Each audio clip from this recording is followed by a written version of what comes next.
نبی علیه الصلاة والسلام مبارک په دغه میاشته کې بیا شو د دغې میاشتې قدر به د مسلمان په زړه کې وي او که یو سړي ویله چې دا میاشت راغله دا میاشت خصوصیت نه لري د دې رسول الله صلی الله علیه وسلم د میلاد څخه منکرین د دې محبت څخه منکرین مخالفین چې خلک راګرځي دا په دوه رقم وکړ یو رقم خلک خدا دې چې وایي زه سره میلاد نه منم دا نه منم چې دا میاشت قدر لري عزت لري یا د رسول الله صلی الله علیه وسلم د میلاد محافل جوړول یا خیرات کول دا قدر او عزت لري یو خدا به بدبخته خلک یو قسم خلک به درته وایي ویا زه یې منم چې د میلاد مجلس ښه مشرف مجلس وي زه یې منم چې د نبي علیه السلام لپاره خیرات ښه دي خو یو ورځ یې ممارم خاص ورځ به نه متعینه کوي چې په دغه ورځ یې وکړ دا هم خلک وایي تور سپی د یو ورور دی دا هم د هغه تور سپی دی د هغه وابي ورور د دغه تور سپي او د هغه وابي هېڅ فرق نشته چې هغه یې وایي زه مطلقا نه منم دا بل یې منم یو ورځ یې ممانم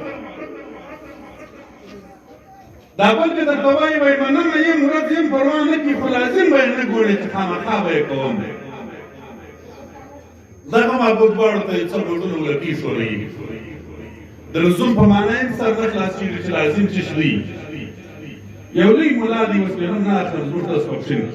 ما دې ته ویلي د امیان خلک لوی ملا هغه بولي چې لو غټه چپنه یې اغوستي د لوی غټ جامې هم لري لوی غټ موټر لري او دا غټه چاینکه ورته پرته وي دا غټ کور کې شدید شي دغه دوی لوی ملا بولي نو د پکشن بازار کې وخت زه ورسره ځای سره ما به د التزام یې ښه کار نه دی ما د التزام څه معنا وایي څه متفق خلک ناست علما التزام څه کار نه دی که الزام څه کار نه دی یو ګوړی داسې انتظار ماته وایي پرتې مې سر ولا کې خلاصېږي د التزام او د الزام فرق څه شي او حکم پر لګوم بدلاوي دا چې وایي درته وایي دا کار وکړه خو لازم به یې نه ګڼې لازم څه معنی ما طالبانو ته بله ورځ ویله هلته کندهار کې زه درس کوم یو جامعه کې طالبانو ته د اخري ورځې سبقان شروع کېدل ما ګوري د چهارشنبې په ورځ باندې ما سبقان شروع کړه تېره چهارشنبه په پنجشنبه مې باره بیا نه وویل ما نن د چهارشنبې ورځ ده تېره چهارشنبه سروري وه یو خو د اول چهارشنبه ده یوه خبره موږ ته سروري ده سپورې اخري چهارشنبه ما ول چې کورو ته ولاړس کړم د کوره سره نږدې یو ناجوړ یو متړن وابي ماجسته یو بس پرې کړي څاښتونه ولیکي نن د چهارشنبې ورځ ده که څومره دولسمې چهارشنبه ده کور ته یې ور واستوئ ورته وایه ورته دا سروري چهارشنبې څاښتونه دې وي که ده درته وویل چې سروري چهارشنبه خو تېره شوله ورته موږ تېره چهارشنبه خطا شولو موږ ټول بله چهارشنبه را روان د یرم وه نو دا لازمي کار دی موږ یې پرېږدو نه بیا هم راوګرځو د اعاده یې کوبیک شو دغه ناجوړي ماده د بس دویم ته بیا پسې ورته ورته دا ضروري کار اوس موږ ته پاته شوی وو موږ سره څه پاته نه شي مولانا قاري رحمه الله مرتاد کې لیکلي دي وایي صوفیه مبارکان وایي که چیرې یو سړي ورد عادت د یو شي جوړ کړي که څه مستحب کار وي خو چې ورد و عادت څو پرېښول یې مکروه دي علامه شامي باب التهجد کې ورته محتار کې لیکلي پرېښول یې مکروه دي که دې پرېښوي ګټه به یې راګرځئ ځکه رسول الله صلی الله علیه وسلم مبارک د مازدیګر د لمانځه وروسته دوه رکعته نفل کړي دي صحابیه مبارک نبي مبارک وایي ما پوښتنه ځینې وکړه د الله پیغمبره وفا چې دا وخت لمونځ نه کوي ټول د ماپښین هغې راڅه پاته شوي وو ما د ځان لپاره ورد جوړ کړی دي دلته مولانا قاري لیکي صوفیه مبارکان وایي که یو شی د ځان لپاره ورد جوړ کړي که د صفاتو شو بیا راوګرځوه د تهجد لمونځ دی قضا نه غواړي خو که ستا ورد جوړ شوی مکافاتو شو سهار یې قضا راوګرځولی هغه ته مې وویل ما ورته څلوري چهارشنبه زموږ ورد دی طالبانو کې مې وویل موږ یې پرېږدو نه دا چې ما یې بیا پسې ور واستوي دا چهارشنبه ما کورو کې د وابیانو کورو کې خالي څاښتونه ور واستوي ورته دا زموږ ورد ورسه پاته شوی قضا یې راګرځوي دغه د دې لپاره مرګ نو دا دولسمې خیرات دا زموږ تاسو ورد دی ورور دغه چې څوک درته وایي لازم یې مه ګرځوه ما درته وویله خړ شوی نه دی ومال دی بس دا هغه دي دواړه فرق یې نشته دا ګرده زه په یوه دا ګرده د وابیانو ته خدمتونه کوي د خیرات خلک مه بندوه مسلمانه د جلسې د محفل خلک مه بندوه د ښو کارو څخه خلک مه بندوه لازمي دې وکړي د خیر کار دې ضروري دې وکړي نه دې پرېږدي په عقیده دې له فرضونو ورته ساتي دغسې ورته وایه ورور د خیر کار دی مستحب کار دی عقیده له فرضونو ورته ساتم نور لازمي و ضروري کوم ملایان ناست دي کتاب الکفالت د هدایې کې به هدایې کې تر شل ځایه ډېر د التزام سفارت کفالت دې لپاره د التزام دی که سړی د بل چا کفیل څوک التزام دی هدایې ملا ارض وایي ان التزم احدنا الکفاله ان التزم احد التزم وهو يلتزم على نفسه مقرر ځای طالبان ته مې ویل ما وابیان چې پر دا ځای راشي د زموږ د زمانې د جدید یوبندیانو خو هدایې ملا بیا د څو د بدعتي خیال راشي دا څومره ډېر ځایونه التزام د مالا الزم کړی چا در باندې لازم کړی دی کفالت دا هم التزام د مالا الزم بس دا یوه خبره یې زده کړ دی التزام د مالا الزم بدعت دی ظاهره التزام د مالا الزم مطلقا بدعت نه دی التزام تعلق د عقیدې پورې دی که عقیده د واجب شرعي ورته ولري غیر واجب شرعي ته بیا بدعت نه جوړېږي او که عقیده د وجوب شرعي نه ورته لري نفس التزام ته بدعت ویل دغه کار دی بدعت خلاصه دا د خبرو خو طالبانو خبره ده عوامو خلکو ته وایم چې د رسول الله صلی الله علیه و آله وسلم مبارک معرفت د هغه مبارک شمایل پیژندل د هغه سره محبت ساتل دا د ایمان غریزه ده نن سهار مې دلته حافظ مولوي صاحب یو کتاب رانیولی کړی مکتبه کې نن سهار لمانځه مخکې ما راواخېستې لږ مې وکړ او د صوفه باندې پروت و زه کښېنستم روان امام محمد عابد سندي رحمه الله دا د دغه پاکستان د سند عالم دی 200 کاله مخکې تېر شوی خو په خپله زمانه کې د ټولې دنیا د علما کرامو د پاره رئیس غوندې تېر شوی خاص کر اوسېدی مدینه منوره کې په مدینه منوره کې 200 کاله مخکې د ټول حرم د علماو رئیس دی محمد عابد سندي د امام صاحب مذهب عالم او تقریبا نیم عرب د په سند باندې روان علامه الوسي روح المعاني کې لیکي دا زموږ د مذهب مشهور تفسیر علامه الوسي هغوی قرة اعین امام ابي حنیفه وایي د امام صاحب د سترګو یخوالی علامه عابد سندي دی د امام صاحب سترګې وایي دغه سړي وریښ کړي ما غوندې ملا نه و د دې زمانې غوندې ملا نه و د امام صاحب سترګې وریښې کړي دي په حرمین شریفینو کې د دنیا د علماو ریاست یې کړی او رسائل خمس کې یوه رساله پر دغه لیکلې ده د تخصیص قید لکه یو عنوان لیکي دا خاص ورځ د میلاد په دا خاصه میاشته کې د میلاد خیرات کول د دې کوم سبب و کوم فضیلت علما راته وایي خاص ورځ یاده وه وایي خاص ورځ ډېر ثواب لري خاصه میاشته تر بل وخت ډېر ثواب لري جاهل امیانو خلکو ته پر خوله باندې ورکړي دي وایي ورځ به یې نه معلوم ته چا په دې پوه کړی دي چې ورځ به یې نه معلوم ورځ یې معلومه بیا دلته علامه سندي رحمه الله لیکي دغه عالم چې درته یاد وي وایي د رسول الله صلی الله علیه وسلم مبارک د ولادت په مناسبت خیرات کول دا د کافرانو دپاره د هدایت ذریعه جوړه شوې کافر خدای په دغه خیرات مسلمان کړي بیا یې کیسه نقل کړې د 200 کاله مخکې عالم وایي د یو مسلمان د کور څنګ ته د یو یهودي کور و یو دی یوه ښځه مسلمانانو خیرات وکړي یهود ورته ویل ورته تاسو څه کوئ چې دا ورځ راسي داسې خوشحالي کوي خیرات کوي هغه ورته ویل موږ چې پر چا ایمان راوړی دی محمد رسول الله صلی الله علیه وسلم هغه په دغه ورځ پیدا شوي دي موږ د هغه د پیدایښت په ورځ خوشحالي کوو موږ د هغه د پیدایښت باندې خوشحاله یو چې موږ امتیان یو خیراتونه کوو اظهار د خوشحالۍ کوو جلسې جوړوو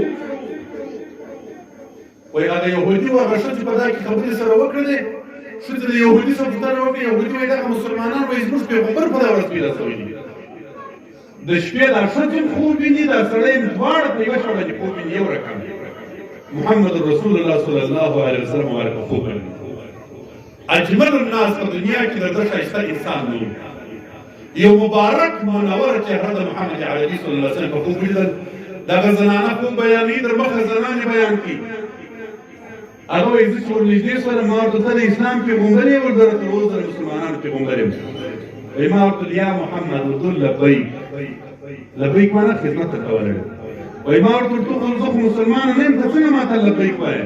وایي ته راته وویله چې الله جل ستا د هدایت اراده کړې ده ځکه مې لبیک درته هغه زنانه چې راکښېنستل د خوب راپورته شوه د اشهد ان لا اله الا الله و اشهد ان محمد رسول الله کلمه یې وویل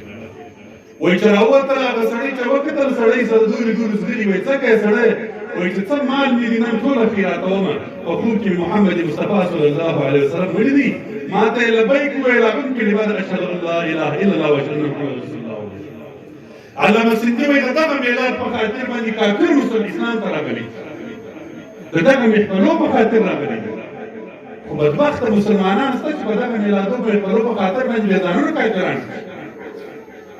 کافر په مسلمان شي خو دغه بدبخته بې ځان په کافر الله جل جلاله دې زموږ تاسو په زړه کې محبت د حبیب صلی الله علیه وسلم مبارک او د هغه مبارک د اهل بیت محبت په زړه کې راواچي. قراتونه وکړي، په 12مه باندې وکړي، په خاص ورځ باندې خاص وکړي. ښه ګورې زه کتابي مسله درته کوم، که چا هر چا بیا ویل چې دا خبره سمه نه ده، بس ما سره مخامخ کړي، زه د خپلې خبرې انشاءالله په خپله جواب درکړم. د ځان یې نه وایم، د کتاب په حواله یې وایم. زه کتابي مسله درته کوم. د 12مې په ورځ باندې خیرات تر نور وخت ډېر ثواب لري.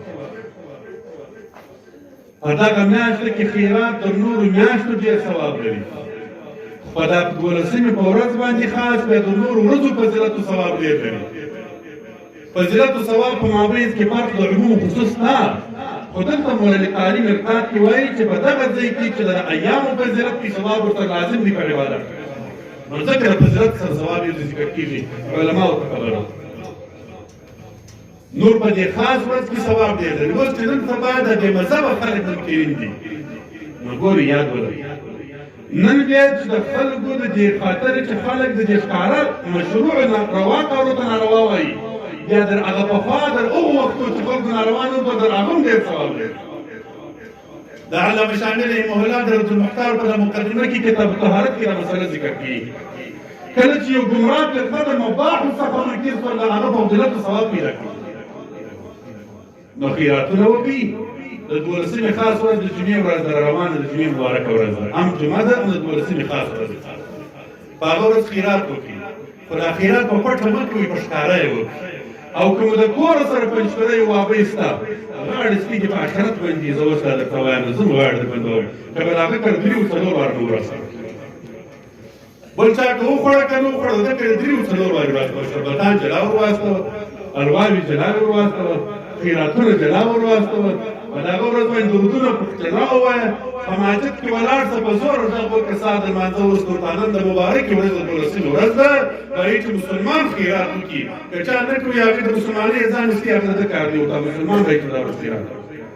خیراتونه وکړي. که داسې محفلونه په وسه راوه دا وغواړي، علما کرام راوغواړي، خپل پر عقیدو چوکیداران شي. اخري خبر درته کوم، موږ تاسو سره ولد یو، ما تاسو ته ډېرې دا خبرې کړې دي، خو بیا هم درته کوم د تکرار په خاطر.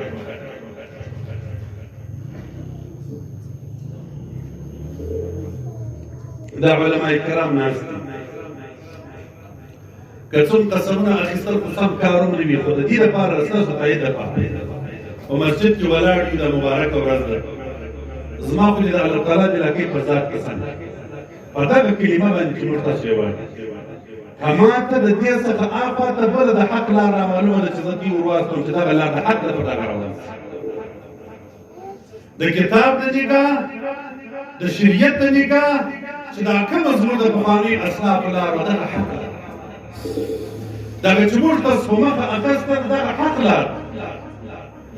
نو پر دا خپل حق لار باندې ټینګ شي. غله ډېر دي، اوس د دین غله انتها ته رسېدلي دي، اخره زمانه ده. رسول الله صلی الله علیه و آله وسلم مبارک فرمایلی دي مقرر وارونه چې اخر زمان کې به دین غریب جوړیږي. ګوره دا یو حدیث مبارک مفهوم دی. نبی علیه الصلاة والسلام مبارک په اخر زمانه کې به دین داسې شي که یو سړی راټینګوي چې زه دا دین ټینګم،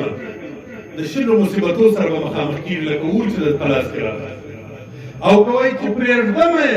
نو دین ضایع کېږي، خلک به حیرانه شي ته وکړي. دا هم د حدیث مبارک مضمون مفهوم دی چې د الله حبیب صلی الله علیه وسلم اخر زمان کې به دین دا رقم شي چې اهل دین خلک د دین خلک به په دې نورو خلکو کې دغسې ښکاري لکه یو سړی په 1500 کسانو کې. باطل پرسته خلک به 500 وي، د حق خلک به یو ورته ښکاري. دا هم د حدیث مبارک مفهوم دی چې د الله حبیب علیه السلام فرمایي اخر زمانه کې به نبی علیه الصلاة والسلام ورک وایي مسلمان دا رقم وي، په زړه کې به داسې وي لکه مالګه چې اوبو ته واچوي، ویدېږي به، په خوله به یې اظهار نه شي کولی، خو زړه به یې خوړل کېږي د دین په خاطر باندې. نو اخره زمانه ده، فتنې ډېرې دي، خپل پر دین باندې خپل د حق پر لاره باندې لاس ټینګ کړي. پخواني علما کرامو چې کومې لارې هغه وکړي، د تصوف سره تعلق جوړ کړي. مخکې مولایانو صاحبانو درته ویل، زه بیا درته وایم، زما په فکر چې ما سوچ فکر پر کړی دی، د الله تعالی سره د رابطې لار، د رسول الله صلی الله علیه وسلم سره قوي د رابطې لار. په دې زمانه کې د فتنو څخه واحده د خلاصون لار هغه د تصوف لار.